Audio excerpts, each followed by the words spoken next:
ఎప్పటికైనా నీ యొక్క స్థాయిని నిర్ణయించేది నీ ప్రవర్తనే కానీ ఎదుటివారి పొగడ్తలు కాదు. కాబట్టి ఒకరిని అపార్థం చేసుకోవటంలో ఉన్నంత శ్రద్ధ అర్థం చేసుకోవడంలో ఉంటే చాలా మంచిగా ఉంటుంది. బంధాలు ఎప్పటికీ దూరం కావు. గుర్తుంచుకొని నడుచుకోండి మిత్రమా. మీరు కష్టపడే దాంట్లో మీ యొక్క గొప్పతనం ఉంటుంది. మీరు మోసం చేసే దాంట్లో మీ పతనం ఉంటుందని తెలుసుకోండి. సంస్కారం ఉన్నవారు ఎవరూ కూడా ఇతరులను అగౌరవపరిచేలా మాట్లాడరు, ఎప్పుడూ వ్యవహరించరు కూడా. ఆవేశాన్ని అదుపులో పెట్టుకొని ఆలోచనను అలవర్చేవాళ్ళు, అలా ఆలోచించడం మొదలుపెట్టేవాళ్ళు అవతలి వాళ్ళ బాధ ఏమిటో కూడా మీకు తప్పకుండా అర్థమవుతుంది. కాబట్టి కొంచెం ఆలోచించి నిర్ణయం తీసుకోవాలి. నీ చేతిలో ఉన్న డబ్బు అలాగే నోటి వచ్చే మాట ఈ రెండూ కూడా విలువైనవే. వీటిని పొదుపుగా వాడితేనో లేదా నీకు విలువ ఉంటుందని తెలుసుకోవాలి. గడిచే కాలంలో జరిగిన తప్పిదాలను నడిచే సమయంలో సరిదిద్దుకోవడం ఉన్నతమైన లక్షణం. ధర్మం అనేది ఎటువైపు ఉంటే విజయం కూడా అటువైపే ఉంటుంది. ధర్మానికి ఆపదలు ఎక్కువ. అడుగడుగునా ఎన్ని కష్టాలు ఎదురైనా కూడా అంతిమంగా ధర్మమే గెలుస్తుందని తెలుసుకోండి. గొడ్డలితో నరికిన చెట్టు మళ్ళీ చిగురిస్తుంది, కానీ మాటలతో నరికిన మనసు మాత్రం ఎప్పటికీ చిగురించదు. మనం చేసే పనిలో ప్రతిసారి సంతోషం లభించకపోవచ్చు, కానీ పని అనేది లేకపోతే అసలు సంతోషం అనేదే ఉండదు కదా. తోటివారికి బాగా సంపద ఉందని నీకు లేదని ఎప్పుడు కూడా బాధపడవద్దు. నీ దగ్గర నిజాయితీ లేనప్పుడు మాత్రమే నువ్వు బాధపడు. పరిగెత్తేలా ఉంటే తరుముకుంటూ పరిగెత్తు. నిలబడేలా ఉంటే ఎదిరించి నిలబడు. అంతేకాని అటు ఇటు ఎప్పుడూ ఊగిసలాడవద్దు. చెమట విలువ అలాగే డబ్బు విలువ, అలాగే బ్రతుకు విలువ తెలిసిన వారు ఎదుటివారి సంపాదనలో వేలు ఎప్పటికీ పెట్టరు. ఎవరైతే నరం లేని నాలుకను, అలాగే హద్దులేని కోపాన్ని, ఉప్పొంగే ప్రేమను అదుపులో పెడతారో వారే గొప్పవారవుతారని తెలుసుకోండి. మనకు తగిలే ప్రతి గాయానికి రక్తమే రావాలని ఏమీ లేదు మిత్రమా. కొన్నిసార్లు కన్నీళ్లు వచ్చే గాయాలను కూడా అవుతాయని తెలుసుకోండి. కష్టం అనేది లేకపోతే సుఖానికి విలువ లేదు. అలాగే కోపం లేకపోతే ప్రేమకు విలువ లేదు. మీరు దాచిన నిజం మిమ్మల్ని నిద్రకు దూరం చేస్తూ ఉంటుంది. అలాగే ఒక్కోసారి మీరు చెప్పే నిజం మిమ్మల్ని మనుషులకు దూరం చేస్తూ ఉంటుంది. కాదంటారా?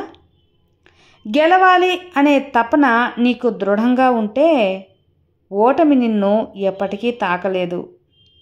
మనం తెలిసి చేసినా తెలియక చేసినా చేసుకున్న కర్మ ఫలితం మంచైనా చెడైనా అనుభవించక తప్పక మనల్ని చేరుతుంది. మెరుగు పెట్టకుండానే వజ్రానికి కష్టాలను ఎదుర్కోవడానికి వ్యక్తికి ఎప్పటికీ గుర్తింపు రాదు. ఒకవేళ వచ్చినా కూడా అది ఎంతో కాలం నిలవదు. బాగా గుర్తుపెట్టుకోండి. ఒకరి దగ్గర భిక్షాటన చేసినంత మాత్రాన ఒకరికి అన్యాయం అలాగే మోసం మాత్రం ఎప్పటికీ చేయకూడదు. నీకు నచ్చినా నచ్చకపోయినా నువ్వు బ్రతికి ఉన్నంత కాలం బాధ అనేది నీ జీవితంలో ఒక భాగంగా ఉండాలే తప్ప బాధగా ఉండకూడదు. బాధ్యతలనేవి నీ చుట్టూ హద్దులు నిర్మిస్తాయి. మితిమీరిన హద్దులు నీ జీవితంలో నిజమైన ఆనందానికి సంకెళ్ళు వేసి బంధిస్తాయి. ఒక పుస్తకంలో గొప్పతనం అందులో ఉండే విషయం మీద ఆధారపడదు, అది నీకు అందించే ఆలోచన మీద ఆధారపడి ఉంటుందని తెలుసుకో. నీ యొక్క తెలివిని ఎంత పెంచుకుంటే నీ విలువ కూడా అంత పెరుగుతుంది. నీ గర్వాన్ని ఎంత తగ్గించుకుంటే నీకు అంత మనశ్శాంతి దక్కుతుంది. కొన్నిసార్లు ఎన్ని పుస్తకాలు చదివినా రాని స్పష్టత కొందరితో ఒక్కసారి జరిగే సంభాషణతో వస్తుంది. భోజనం రుచిగా లేదని ఫిర్యాదు చేసే ముందు తినడానికి ఏమీ లేని పేదవారి గురించి ఒక్కసారి ఆలోచిస్తే చాలు. ఎలాగైతే దెబ్బతిన్న పులి అవకాశం కోసం ఎదురు చూస్తూ ఉంటుందో అలాగే ఓటమి చెందిన వ్యక్తి కూడా కసితో లక్ష్యాన్ని సాధించుకోవాలి. ఒకరిని విమర్శించే ముందు మిమ్మల్ని మీరు విమర్శించుకోండి. మీ తప్పేంటి అని తెలుసుకోండి. అప్పుడే నిజానిజాలు తప్పకుండా తెలుస్తాయి. కాబట్టి ఎప్పుడు కూడా అనవసరంగా మాట్లాడకూడదు. ఎందుకంటే మీరు ఒకరిని విమర్శిస్తే మిమ్మల్ని విమర్శించేవారు 100 మంది ఉంటారు. గడిచిపోయిన నిన్నటి కంటే కూడా, తెలియని రేపటి కంటే కూడా గడుపుతున్న ఈరోజు ఎంతో విలువైనది. వర్తమానం చాలా విలువైనది. నీ యొక్క రహస్యాలను ఎప్పుడు కూడా ఎవ్వరికీ చెప్పకు మిత్రమా. ఎందుకంటే అదే మిమ్మల్ని నాశనం చేస్తుంది. కాబట్టి మీ వద్ద ఉన్నంతసేపు అది రహస్యంగా ఉంటుంది. ఎప్పుడైతే ఇతరుల చెవిలో పడుతుందో అది హాస్యంగా మారిపోతుంది. నీరు లేని బావి దగ్గరికి, అలాగే డబ్బు లేని వ్యక్తి దగ్గరికి ఎవ్వరూ రారు అన్నది అక్షర సత్యం. ఆకులు రాలిన చెట్టుకి అవసరం తీరాక మనిషిని ఎవ్వరూ పట్టించుకోరు. ఇది అక్షర నిజం. ఒకరితో మరొకరిని ఎప్పుడు కూడా పోల్చుకోకూడదు. ఎందుకంటే సింహం ఎప్పటికీ శునకంలా విశ్వాసం చూపలేదు కాబట్టి, అలాగే శునకం కూడా ఎప్పటికీ అడవికి రాజు కాలేదు కాబట్టి. కానీ ఎవరి స్థానంలో వారు ఎంతో గొప్పవారు. మీరు సహాయం చేసినప్పుడు కలిగే ఆనందం కన్నా కూడా మోసం చేసినప్పుడు కలిగే బాధే మనిషిని ఎక్కువ కాలం గుర్తుండేలా చేస్తుంది. పైకేమో దీవెనలు, లోపలేమో శాపనార్థాలు. పైకి ప్రేమలు, లోపల ద్వేషాలు. పైకేమో మనిషి తత్వం, అలాగే లోపల రాక్షస తత్వం. పైకేమో నిజాయితీ, లోపలంతా నటన. ఇదే నేటి సమాజంలో మనుషులు ఉన్నారు. మనం జీవితంలో దేన్ని కూడా ఆశపడకూడదు. మన తలరాతలో ఏం ఉంటే అదే నడుస్తుంది. అబద్ధానికి అభిమానులు ఎక్కువ, నిజానికి శత్రువులు ఎక్కువ. డబ్బులు ఉన్నన్ని రోజులు కొందరికి కళ్ళు నెత్తి మీద ఉంటాయి. అప్పుడు మనం వాళ్ళకి అసలు కనిపించం. కానీ ఏదో ఒక రోజు కాలం వారి కళ్ళను తప్పకుండా దించేస్తుంది. మీరు చేసిన తప్పు ఎంత పెద్దదైనా సరే నిజాయితీగా ఒప్పుకోవడం నేర్చుకోండి. అలాగే మీరు ఇచ్చిన మాట ఎంత చిన్నదైనా కూడా నిలబెట్టుకోవడం నేర్చుకోండి. భవిష్యత్తు మీద భయం ఉండాలి మిత్రమా. జీవితం మీద జాగ్రత్త ఉండాలి. ఈ రెండూ లేకపోతే కూర్చుని తిన్నా తరగని ఆస్తులైనా ఉండాలి. జరిగిపోయిన గతాన్నే తలుచుకుంటూ బాధపడుతూ కూర్చోవద్దు. గతం నేర్పిన పాఠాలతో భవిష్యత్తును ఎవరూ ఊహించని విధంగా మలుచుకోవండి. ఒంటి నిండా ఆరోగ్యం, అలాగే మనసు నిండా ఆనందం. ఈ రెండు ఉన్నవాడే నిజమైన సమాజంలో అత్యంత ధనవంతుడు. అలు పెరగకుండా ప్రయత్నిస్తూ ఉంటే గెలుపు ఆలస్యం వచ్చినప్పటికీ అందరినీ ఆశ్చర్యపరిచేంత అద్భుతంగా ఉంటుంది.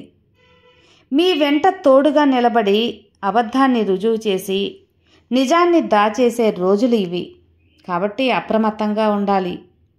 నిజాయితీ ఉన్న చోట మొండితనం కూడా ఎక్కువగానే ఉంటుంది. అలాగే విధేయత ఉన్న చోట మంచి ప్రవర్తన ఉంటుంది. ప్రేమ ఎక్కువగా ఉన్న చోట కోపం కూడా ఎక్కువగా ఉంటుంది. ఒకరి కోసం మీ వ్యక్తిత్వాన్ని ఎప్పుడూ మార్చుకోవద్దు. సింహం కూడా తన స్వభావాన్ని వదిలి పిల్లిగా మారితే శునకాలు కూడా వెంటపడి కరిచేస్తాయి. కాబట్టి జాగ్రత్తగా ఉండాలి. నీకు అందమైన తోడు దొరకడం అదృష్టం కాదు, బాధ్యత కలిగిన తోడు దొరకడం నిజమైన అదృష్టం. అంటే గెలవగలిగే వాళ్ళు గెలుపు మీద దృష్టి పెడతారు. ఓడిపోయే వాళ్ళు గెలిచే వాళ్ళ మీద దృష్టి పెడుతూ ఉంటారు. ఏం జరిగినా కూడా నిరాశ చెందకుండా ఉండాలి. ఎందుకంటే కొన్ని పరిస్థితులు తెలియకుండానే మీకు మేలు చేస్తాయి. కాబట్టి యంత్రం విడిపోవటం మొదలైనప్పుడు దాని నుండి అవసరమైన శబ్దాలు వస్తూ ఉంటాయి. అలాగే ఒక మనిషికి పతనం మొదలైతే అతని నోటి నుంచి అహంకారంతో కూడిన మాటలు వస్తూ ఉంటాయి. మనిషి అందంగా ఉంటే సరిపోదు మిత్రమా, మనసు కూడా అందంగా ఉండాలి. చదువు గొప్పగా ఉంటే సరిపోదు, సంస్కారం ఉండాలి. చక్కటి సంస్కారం కూడా ఉంటేనే మనిషి. మమకారంతో మందలించినా తట్టుకోగలం, కానీ వెటకారంతో పొగిడినా అస్సలు భరించలేము. మాటల్లో మమకారం లేకపోయినా పర్లేదు, కానీ వెటకారం మాత్రం ఉండకూడదు. అర్థమైందనుకుంటాను. భరోసా ఇవ్వని బంధంలో బందీ అవడం కంటే కూడా నమ్మకంతో ఉన్న బంధంలో అతిథిగా మారినా పర్వాలేదు. చెడు మార్గంలో పెద్ద గుంపుతో వెళ్ళడం కంటే మంచి మార్గంలో ఒంటరిగా ప్రయాణించడం మంచిది. పోరాడాలి అనుకుంటే ముందు మీతో మీరు పోరాడండి. గెలవాలి అనుకుంటే మీపై మీరు గెలవండి. మిమ్మల్ని మీరు గెలిస్తే ఈ ప్రపంచాన్ని గెలిచినట్టే అని తెలుసుకోండి. ఒకరిని మోసం చేయగలిగానని సంబరపడి గర్వపడవద్దు. మీ మీద ఉంచిన నమ్మకాన్ని అలాగే గౌరవాన్ని కోల్పోయారని అతి త్వరలో తెలుసుకుంటారు. మోసగిస్తూ బతికే బతుకు ఎంతో కాలం నిలవదు. తోటి వారితో పోటీతత్వం ఉండాలి, కానీ వారిని నాశనం చేసే మనస్తత్వం ఉండకూడదు. ఎందుకంటే అది వారికే కాదు, మీకు కూడా చాలా ప్రమాదమే. బాధ నుండి పుట్టే ప్రతి మాట చాలా శక్తివంతమైనది. మీ దగ్గర 40 ఏళ్ల వయసులో కూడా డబ్బు లేకపోతే ఇప్పుడు కూడా మీరు దాన్ని సరిచేసుకోవడానికి అవకాశం తప్పకుండా ఉంటుంది. ఎక్కువగా సంపాదించే సామర్థ్యాన్ని వయసు ఎప్పుడూ ప్రతిబింబించదు. శ్రీరాముడు అంత గొప్పవాడికే హనుమంతుడి అవసరం వచ్చింది. ఇక మనుషులం మనమెంత? నాకు ఎవరి అవసరం వద్దు అని విర్రవీగవద్దు. కాలం చాలా శక్తివంతమైంది కదా. రూపురేఖలే కాదు, చేతిరేఖలు కూడా మార్చేయగలదు. గుర్తుంచుకొని నడవాల్సిందే. నిన్ను గమనించే అన్ని కళ్ళు నువ్వు బాగుండాలి అని కోరుకోవు మిత్రమా. కొన్ని నువ్వు బాధపడితే చూడాలని కూడా కోరుకునే కళ్ళుంటాయి, కాదంటారా? అలాంటి కళ్ళ నుంచి నిన్ను నువ్వు కాపాడుకోవాలి. ప్రతి క్షణం అప్రమత్తంగా ఉండాలి. నీ విజయం వైపు లక్ష్యం పెట్టాలి. విన్నారు కదా అండి. ఈ వీడియో మీకు నచ్చితే లైక్ చేయండి, మరికొంతమందికి షేర్ చేయండి. ఇన్ని మంచి విషయాల్లో మీకు ఏ ఒక్క మంచి విషయం నచ్చిందో కామెంట్లో తెలియపరచండి. మరో మంచి వీడియోతో మళ్ళీ కలుద్దాం. అంతవరకు have a good day friends. Thank you for watching. Bye.